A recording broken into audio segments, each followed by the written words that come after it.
Hi, it's Redline TV, and we're doing a short on Ukraine. We've got three people who we think represent a really good spread of opinion on the left in terms of what's happening in the Ukraine war. So we're just going to give each person 3 minutes to speak, and there'll be some follow-up time. And it's a good way for at least people to see what the range of opinion is. So we're going to start with Graham Bash. Graham Bash, the Ukraine war, what's going on for you? For me, the left is in a bad state on Ukraine. We're hopelessly split, but it's not surprising because the issues are complex. To me, it's a war on a number of levels. First, it is an invasion of Ukraine waged by great Russian chauvinists with a history of oppressing the national rights of Ukraine and led by Putin, who is a right-wing war criminal. But it is also a proxy war between Russia and US imperialism, supported by Western Europe, with NATO expanding ever eastwards onto Russia's borders. Now, a comrade emailed me recently defining this war as purely a Russian defensive war against the West. And at one level, it is a defensive war, but it isn't only that. It's also an aggressive war by Russian despots. It is both. There are no totally correct answers for the left, in my opinion, because anything we say will be inadequate. But the best we can do is to avoid the worst errors. So what are they? The first error is to support the Russian invasion or refuse to condemn it. This is the worst kind of campism. My enemy's enemy is my friend. And if defending Putin is the road to human liberation, you can count me out. And do not justify this by reference to Ukrainian fascists. There are fascists on both sides, and this doesn't define the character of the war. But there's a second error as well, sending in Western arms into this conflict. I do understand the motivation, a desperate sympathy for those in Ukraine on the front line of this war crime, those suffering destruction of their homes, their families, communities, schools and hospitals. But to support Western intervention, Western arms, can only make the situation worse, a move towards World War III. And it's another example of socialists supporting their own ruling class in their drive to war. Where do you draw the line, or do you draw a line? British troops in Ukraine? That's the logic, and if not, why not?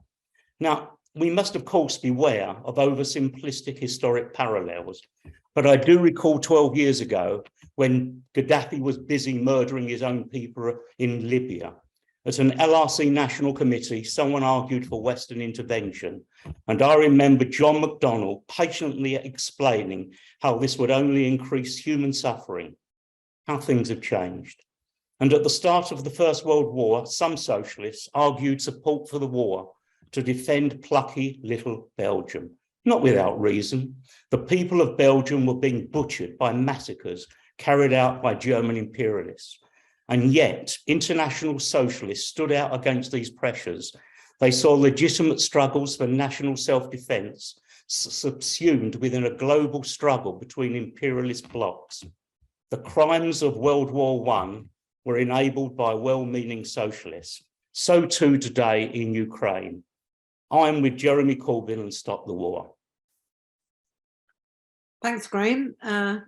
Okay, so Pete, I think you've got your own line on this as well, haven't you? I have, yeah. The starting point has to be that Russia invaded Ukraine. And Putin wants to recreate the Russian prison house of nations. The crushing of Chechnya, the assistance given to the crushing of democratic movement in Belarus, and the attempted coup in Moldova are indications of this. As Owen Happily recently pointed out in Jacobin, Ukraine is as much a nation as any other nation, which doesn't mean it's homogenous. The Ukrainian people have fought back to expel the invader, and we should support them. Resistance to the Russian invasion has been driven from the start by Ukrainians, not by NATO. Both Russia and many NATO governments expected Russia to get a quick victory. Support means supporting their right to obtain weapons from wherever they can. Rejection of that right would mean that socialists were wrong to call for Spanish Republicans to be given arms by Britain and France. It means that Irish Republicans should not have sought support from France. There is a myth that the Russian invasion was a response to the expansion of NATO, yet the only recent expansion of NATO was Montenegro in June 2017 and North Macedonia in June 2020, neither of which could be seen as a threat to Russia. Not that that would have justified an invasion. The fact that NATO will probably expand considerably now is a result of the Russian invasion forcing previously neutral countries to reconsider. No justice, no peace is a frequent chant on demos and applies to this war too. A simple ceasefire without Russian withdrawal would mean Russia holding on to territory gained. No one called for a ceasefire in World War II, which would have allowed Germany to hold on to swathes of France, nor should the Palestinians accept the current situation in the pursuit of peace. There is an element of inter-imperialist war here, but the major element is Ukrainian resistance to invasion. It is not the first time socialists have recognized that the inter-imperialist factor in a war is not the only one. Socialists took the view in World War II that while a large element of it was inter-imperialist, as in World War I, there was also the anti-fascist fight. And for that reason, socialists supported the Allies against Germany. During World War II, Trotsky supported China, hardly a bastion of democracy, against Japanese invasion. If we say that the war in Ukraine is simply an inter-imperialist conflict, then we should have said the same if Republican Spain had got weapons from Britain, since Franco was being armed by Germany and Italy. Support for Ukraine isn't uncritical. Socialists have to stand with Ukrainian socialists, who, while advocating defense of their country against invasion, also oppose the anti-union laws introduced by Zelensky and oppose fascist elements in the army. We have to warn Ukrainians about illusions in NATO while calling ourselves for its scrapping. Socialists also have to support those brave Russians who oppose the invasion. Great, thank you. And finally, Becky. Thanks, Jackie. First of all, what is the problem?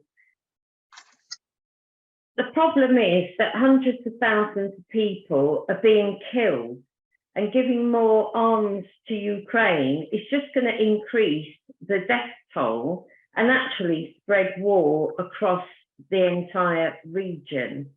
And we have seen that before, where the West has funneled arms into Syria, Afghanistan, Libya, South America, and so on. Funneling arms is no heroic act. And we must have a recognition that other regions are legitimate geopolitical actors, and that the US and the West cannot go around destabilizing places, whether it's Russia, China, Middle East, South America. Our future is either going to be a rolling, never-ending war wherever America decides it wants regime change, whereas our goal as socialists must be a world in which people are safe, housed, cared for, and prosper in security, free from the threat of bombs. Some salient points I want to make, I'll do it really quickly. Number one, NATO has a long history of aggression, and it's a hostile actor on the world stage. There's a lot of naivety about NATO. They've been provoking Russia for years, and they're looking for regime change in the downfall of Putin. And NATO excursions across the world have been responsible for the death of millions. It's questionable after the Warsaw Pact dissolved in the early 1990s whether NATO should even exist at all. The second point I want to make is about catastrophes. The biggest catastrophe is death, and this is happening to hundreds of thousands of people. The cost of the war is likely to be calculated in trillions. We have millions of displaced people. It's an environmental catastrophe and an economic catastrophe.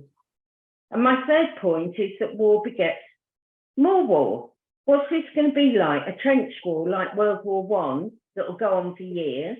or is it going to escalate into a nuclear conflagration? To sum up, there's nobody with any moral standing in this war. The left should be demanding no more armaments, a return to the Minsk negotiations, and recognising that NATO is not a defensive alliance. We should demand an end to all wars, wars which kill ordinary people, rather than killing politicians that stoke war, or the war industry, which endlessly profits from death. Okay, thank you. What I'd like to do is call people back now to actually reflect on what other people have said. And I'd also like to throw another point out, which is something that I think a lot of people are interested in, because what's happening is also having quite a major effect on the peace movement, certainly in the UK, and I think everywhere, but particularly in the UK, given the climate. So as well as talking to each other's points, if you'd like to say something about that, that would also be great. So I'm going to start off again, going back to Graham Bash. Thank you. And just a couple of minutes, please, each. Won't even be that, Jackie. You're right about the peace movement. It's being totally undermined by the divisions. Compare the situation now with what it was 20 years ago with the united demonstration against the war on Iraq. And I think this is really very, very serious. I started off by saying that the left's in a bad state, and the discussion today, brief as it is, has just proven that. My worry with Pete, and I agree with a lot of what he said, by the way, but my worry is that you oppose NATO in words, but support it in practice. And I do want an answer to the question I've asked. If we're going to send in arms, then where does it end? Do we send in British troops? Is there an iron wall between the two? It seems to me the logical conclusion is that we pour in arms, we pour in troops, and then we are in the situation that we were in 1914. And yes, we can all point to our historical parallels, but you see, 1914, there was apparently legitimate reason for British troops to join this when a sovereign country, Belgium, was being overrun and its people massacred by German imperialists. And that's what happens, I'm afraid, that we're being dragged into the drumbeat of war. And I think we have to oppose it. I'm really sad to see really good comrades on the left going along this road. I think it's a mistake, but I think it's an equal mistake for other sides of the left to be drumbeating for Putin. Pete's right when he said this is not just an inter-imperialist conflict, but it is an inter-imperialist conflict.